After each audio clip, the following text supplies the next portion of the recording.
મહેશભાઈ, આપણે આ ફળનો કેવી રીતે ઉપયોગ કરવાનો હોય તે અમારા મિત્રોને જણાવજો.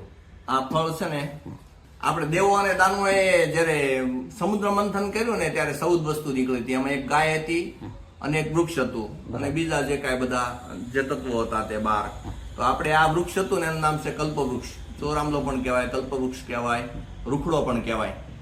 અને આનું ફળ છે ને અંદરથી આ ટાઈપના ફળું છે. આપણે આ ટાઈપના અંદરથી આંબીલા નીકળે છે કે બી નીકળે. હા, તો આનો ઉપયોગનું તમે પૂછ્યું ને એટલે આ ગ્લાસમાં પાણી છે આપણે બરાબર, એમાં 5 બી નાખવાના આવડા આંબીલા.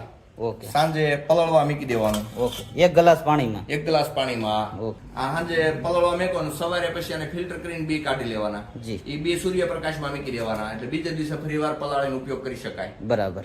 એટલે આ 5 બી 2 દિવસ ઉપયોગ થાય. પેકિંગમાં આપણે છે ને એક પેકિંગમાં 10 પીસ આવે છે. તો એક પેકિંગ છે 2 દિવસ ઉપયોગ થાય. જી. અને 2 પેકિંગનો આપણે કોમ્બો આપી છે. જી. એટલે અઠવાડિયાનો એક કોર્સ થઈ જાય. અઠવાડિયાનો કોર્સ. બરાબર. એટલે ગાયનેક પ્રોબ્લેમમાં જે ગરમીનો પ્રોબ્લેમ હોય ને, હા, લેડીઝોને. હા, લેડીઝોને એમાં એ આ ઠંડકનું કામ કરશે. ગુજરાતીમાં આપણી ભાષામાં કેવી તો શોનો કેવો પ્રોબ્લેમ કહેવાય એ થોડુંક સમજાવો અમારા મિત્રો. ગુજરાતીમાં તો આ પીરિયડનો પ્રોબ્લેમ હોય ને. બરાબર. જી. હવે મિત્રો, આપણે ડિસ્પ્લે ઉપર નંબર આપી દઉં છું. નંબર અને એડ્રેસ બંને. નંબર ઉપર અને એડ્રેસનો સંપર્ક કરવો.